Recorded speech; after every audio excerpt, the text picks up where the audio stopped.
was that? General, Yes, may I? 2 minutes. Yes, very quickly.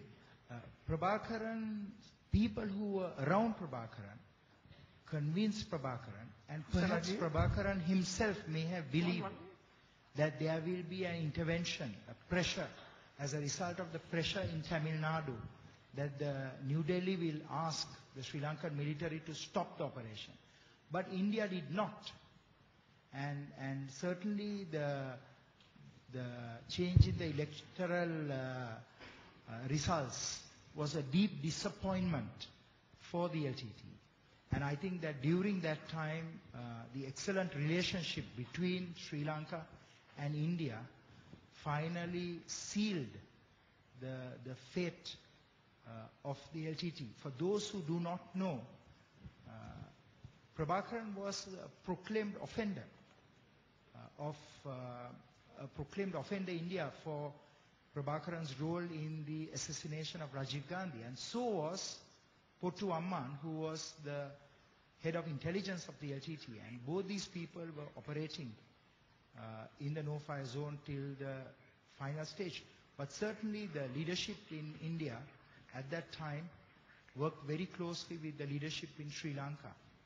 And as a result of that, the LTT could not invite that type of intervention. I also want to say that you're correct in the sense that the LTT had a very small presence, extremely small presence outside the no-fire zone.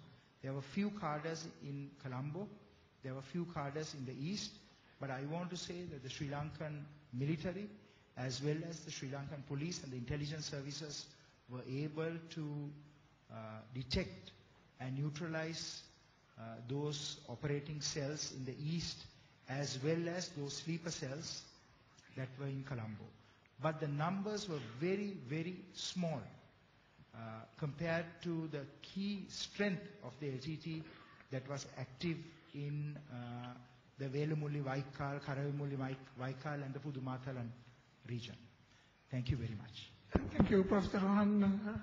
Professor Rajiv Vijay Singh, you may take 2 minutes max because we have to I'll end try the and make session. it 1 minute, but I think generally you raised a very good point when you asked about the Plan B.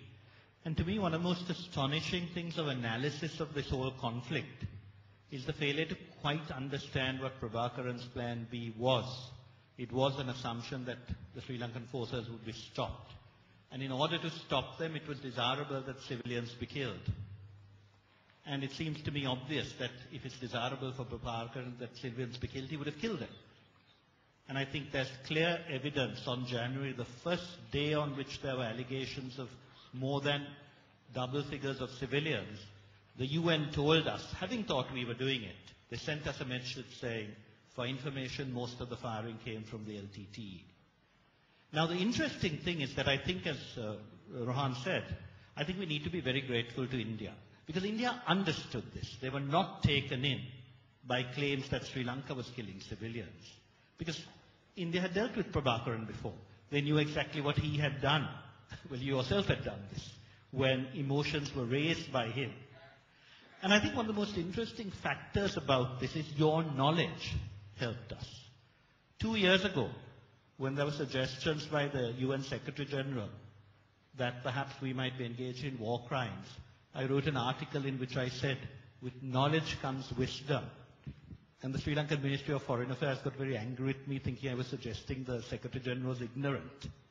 I would never dream of suggesting such a thing.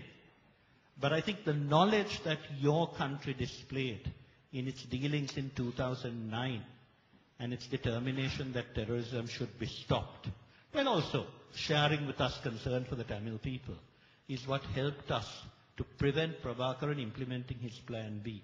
And I think we must all be very grateful for that cooperation. Thank you. Thank you very much, sir. Finally, we have come to the end, and thank you so much for patient listening and for your great contributions that you two made. And also I would like to thank the panel for their contributions. And hopefully tomorrow we'll have a much more interesting session on other subject areas. Thank you so much.